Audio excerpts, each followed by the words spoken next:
जय हिंद, वंदे मातरम। जय हिंद क्लासेज में आपका हार्दिक स्वागत है।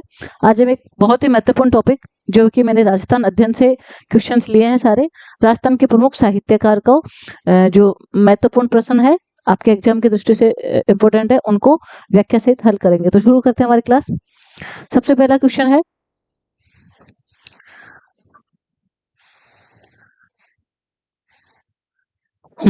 Annals and activities of Rajasthan पुस्तक के लेखक कौन है? ऑप्शन है जेम्स टॉड, एलपी तैसीतोरी, सूर्यमल मिश्रण, गौरीशंकर हीराचंद ओझा। तो इसका सही उत्तर हो जाएगा जेम्स टॉड। जेम्स टॉड ने annals and activities of Rajasthan पुस्तक लिखी थी, ठीक है। और इसी पुस्तक का नाम है, इसी पुस्तक का दूसरा नाम है the central and western Rajput states of India, states of India. और ये जो पुस्तक है वो दो भागों में प्रकाशित हुई है। कितने भागों में प्रकाशित हुई है? दो भागों में प्रकाशित हुई है। Annals and activities of Rajasthan पुस्तक है, जेम्स टॉड ने लिखी है, ठीक है। नेक्स्ट क्वेश्चन है, राजस्थान चांद साहित्य व ऐतिहासिक सर्वे, इंडियन एंटिक्वेरी, पश्चिम राजस्थान का व्याकरण आदि पुस्तकें किसने लिखी है? ऑप्शन है जेम्स टॉड, एलपी तैसीतोरी, सूर्यमल मिश्रण और गौरीशंकर हीराचंद ओझा। तो इसका सही उत्तर हो जाएगा एलपी तैसीतोरी। एलपी तैसीतोरी की अगर हम बात करें तो इनकी जीवनी है धोरारो धोरी, बहुत इंपॉर्टेंट है। धोरारो धोरी किसकी जीवनी है? एलपी तैसीतोरी की। और ये जो जीवनी है इनकी किसने लिखी थी? श्रीलाल नथमल जोशी ने। श्रीलाल नथमल जोशी ने क्या लिखी थी? धोरारो धोरी किसकी जीवनी है? एलपी तैसीतोरी की, ठीक है। इंडियन एंटिक्वेरी, पश्चिम राजस्थान का व्याकरण और राजस्थान चांद साहित्य व ऐतिहासिक सर्वे, बहुत इंपॉर्टेंट पुस्तकें हैं एलपी तैसीतोरी की, ठीक है। उदिने इटली में इनका जन्म हुआ था। निम्न में से कौन सी रचना सूर्यमल मिश्रण की नहीं है? रामरन जाट, बलवंत विलास, सती रासो और भारतीय प्राचीन लिपिमाला। तो चारों ऑप्शन आपके सामने है, तो इसका सही उत्तर हो जाएगा भारतीय प्राचीन लिपिमाला। भारतीय प्राचीन लिपिमाला सूर्यमल मिश्र ने नहीं लिखी है, ये गौरीशंकर हीराचंद ओझा ने लिखी है। किसने लिखी है? गौरीशंकर हीराचंद ओझा ने। जबकि रामरन जाट, बलवंत विलास और सती रासो सूर्यमल मिश्र की रचनाएं हैं, जो कि अक्सर एग्जाम्स में पूछी जाती है, ठीक है। जीएच ओझा की अगर हम जीएच ओझा ने कौन सी लिखी? भारतीय प्राचीन लिपिमाला। सूर्यमल मिश्रण की अगर हम अन्य रचनाओं की बात करें तो एक बहुत ही महत्वपूर्ण रचना है वंश समुच्चय। कौन सी रचना है? वंश समुच्चय किसकी रचना है? सूर्यमल मिश्रण की, ठीक है। दूसरी इनकी महत्वपूर्ण रचना है डिंगल कोश। कौन सी रचना है? डिंगल कोश। और एक और है धातु रूपावली। धातु रूपावली, ये इनकी बहुत ही महत्वपूर्ण रचनाएं हैं जो अक्सर एग्जाम्स में पूछी जाती है सूर्यमल मिश्रण की। अगला क्वेश्चन है, कवि राजा श्यामल दास द्वारा लिखा गया वीर विनोद कितने खंडों में है? वीर विनोद की अगर हम बात करें कितने खंडों में है? 3, 4, 5 और 6। तो ऑप्शन आपको सामने है।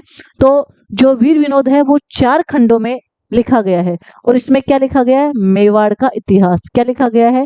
मेवाड़ का इतिहास लिखा गया है। अगर वीर विनोद की हम बात करें तो महाराजा फतेह सिंह ने इसके प्रकाशन पर रोक लगा दी थी।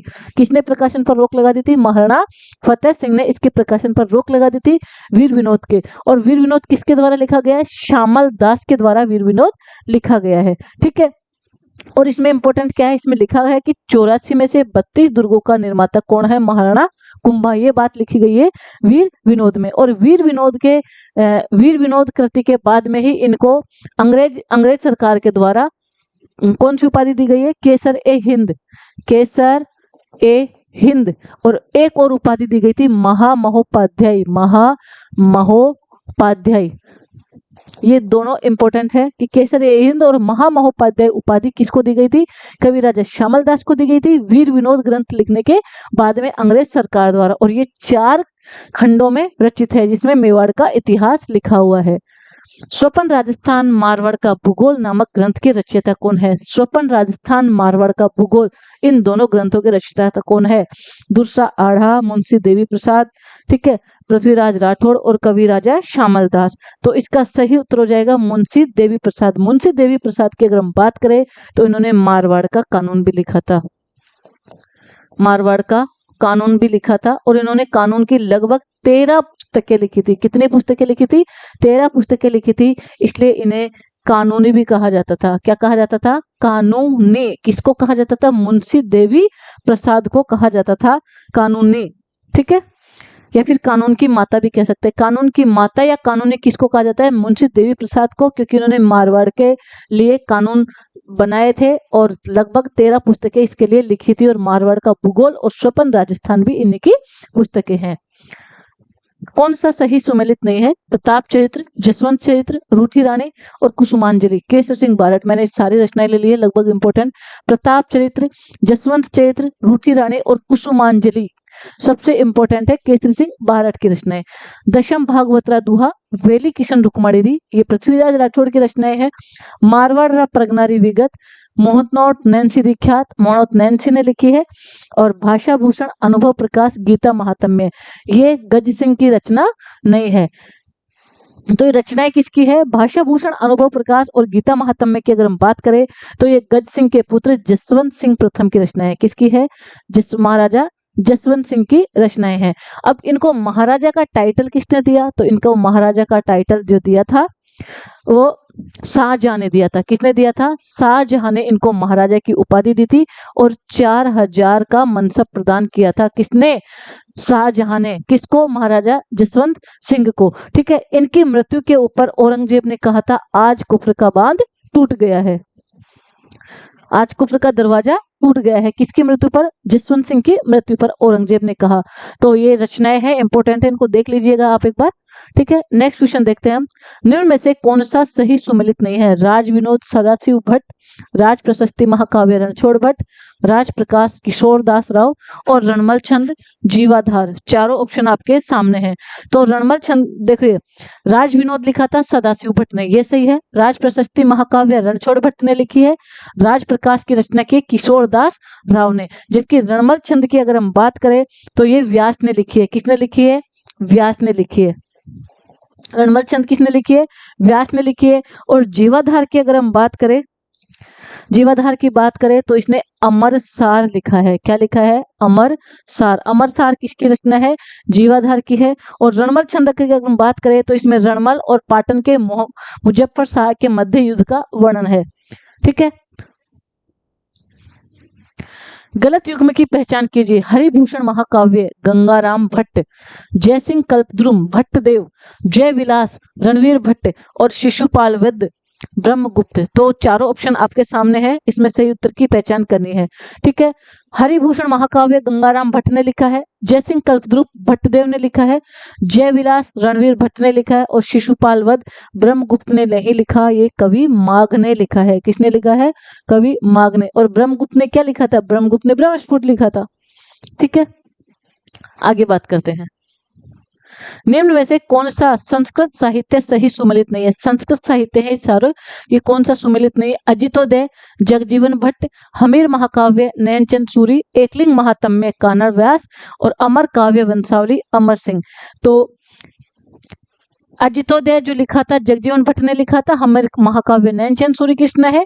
एकलिंग महात्म्य की बात करें तो कान्हा व्यास की रचना है। अमर काव्य वंशावली अमर सिंह की रचना नहीं है। ये जो रचना है वो लिखी थी रणछोड़ भट्ट ने। किसने लिखी थी?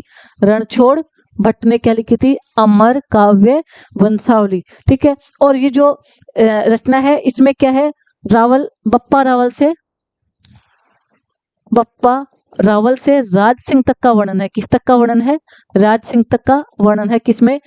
अमर काव्य वंशावली में। ठीक है। और जो एकलिंग महात्म्य की अगर हम बात करें तो इसका जो प्रथम भाग था राजवर्णन, क्या था? प्रथम भाग था इसका राजवर्णन। और जो राजवर्णन है वो किसने लिखा था? कुंभा ने लिखा था। बहुत इंपॉर्टेंट फैक्ट है कि जो एकलिंग महात्म्य है उसका प्रथम भाग राजवर्णन है वो किसने लिखा था? कुंभा ने लिखा था। ठीक है। अमर काव्य वंशावली रणछोड़ भट्ट ने लिखी है। हमीर महाकाव्य की अगर हम बात करें तो इसमें चौहानों को सूर्यवंशी बताया है। क्या बताया है? सूर्यवंशी बताया है। किसको? चौहानों को। किसमें बताया है? हमीर महाकाव्य में। ठीक है। अजितोदय की अगर हम बात करें तो इसमें किसका इतिहास है? इसमें मारवाड़ का इतिहास है। किसका इतिहास है? मारवाड़ का इतिहास है। किसमें? अजितोदय में। अजितोदय मारवाड़ का इतिहास। हमीर काव्य नयनचंद सूरी, इसमें चौहानों को सूर्यवंशी बताया है। एकलिंग महात्म्य की अगर बात करें कान्हा व्यास ने लिखी है। इसका जो एकलिंग महात्म्य का जो प्रथम भाग है राजवर्णन वो किसने लिखा है? कुंभा ने लिखा है। अमर काव्य वंशावली की अगर हम बात करें तो रणछोड़ भट्ट ने लिखा है। मारू गुर्जर भाषा का पहला 12मासा कौन सा है? नेमिनाथ 12मासा, सौभाग्य महाकाव्य, पद्मिनी चरित्र चौपाई और गोपाल गोरा बादल पद्मिनी चौपाई। तो इसका सही उत्तर हो जाएगा नेमिनाथ 12मासा। मारू गुर्जर भाषा का पहला 12मासा कौन सा है? नेमिनाथ 12मासा। ठीक है, और ये लिखा था पालहन ने। किसने लिखा था? पालहन ने। पालहन ने क्या लिखा था? नेमिनाथ 12मासा है। और ये जो तीर्थंकर है नेमिनाथ, उनके बारे में इसमें वर्णन है। ठीक है, सौभाग्य महाकाव्य की अगर हम बात करें तो ये सोमसूरी ने लिखा था। किसने लिखा था? सोमसूरी ने। सोमसूरी ने क्या लिखा था? सौभाग्य महाकाव्य। पद्मिनी चरित्र चौपाई की अगर हम बात करें तो ये लब्धोदय ने लिखा था। किसने लिखा था? लब्धोदय ने। लब्धोदय उपाध्याय ने क्या लिखा था? पद्मिनी चरित्र चौपाई। और गोपाल गोरा बादल पद्मिनी चौपाई की अगर हम बात करें तो ये लिखा था हेमरत्न सूरी ने। किसने लिखा था? हेमरत्न सूरी ने। तो मैंने चारों बता दिए। नेमिनाथ 12मासा किसने लिखा? पालहन ने। और ये मारू गुर्जर भाषा का प्रथम 12मासा था। सौभाग्य महाकाव्य सोमसूरी ने लिखा है। ठीक है, और पद्मिनी चरित्र चौपाई जो लिखा है वो लब्धोदय ने लिखा है। और गोपाल गोरा बादल पद्मिनी चौपाई हेमरत्न सूरी ने लिखा है। ये संस्कृत काव्य बहुत इंपॉर्टेंट है। नेक्स्ट क्वेश्चन की तरफ चलते हैं। निम्न में से कौन सा रासो सही सुमेलित नहीं है? पृथ्वीराज रासो चंद्रवरदाई, हम्मीर रासो जोधराज, सगत रासो गिरधर ओसिया और कायम खा रासो कवि कुंभकर्ण सांदू। चारों ऑप्शन आपके सामने हैं। तो पृथ्वीराज रासो की रचना की थी चंद्रवरदाई ने, सही है। हम्मीर रासो लिखा है जोधराज ने, ये भी सही है। सगत रासो गिरधर ओसिया की प्रमुख कृति है। और कायम खा रासो जान कवि की रचना है। किसकी रचना है? जान कवि की रचना है। क्या? कायम खा रासो। कवि कुंभकर्ण सांधु ने ये रचना नहीं लिखी है। कवि कुंभकर्ण सांधु की अगर रचना की हम बात करें तो इसने लिखा रतन रासो। कौन सा रासो? रतन रासो किसने लिखा? कुंभकर्ण सांधु ने। और कायम खा रासो की बात करें तो जान कवि ने लिखा है। सगत रासो गिरधर ओसिया ने लिखा है। हम्मीर रासो जोधराज ने लिखा है। और पृथ्वीराज रासो की अगर हम बात करें तो वो चंद्रवरदाई ने लिखा है। ठीक है, नेक्स्ट क्वेश्चन। राजस्थानी भाषा के बारे में कौन सा सही सुमेलित नहीं है? थोड़ा इसको अच्छे से देख लेना।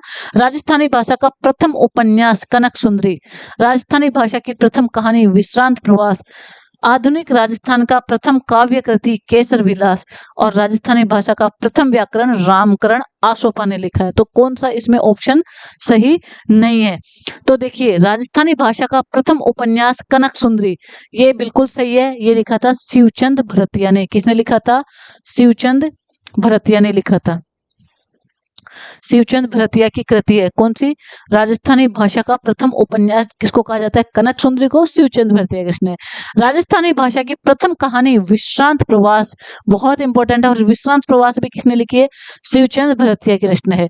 आधुनिक राजस्थान की प्रथम काव्य कृति की बात करते हैं, वो केसर विलास नहीं है। तो वो कृति कौन सी है? वो कृति है बादली। कौन सी है? बादली।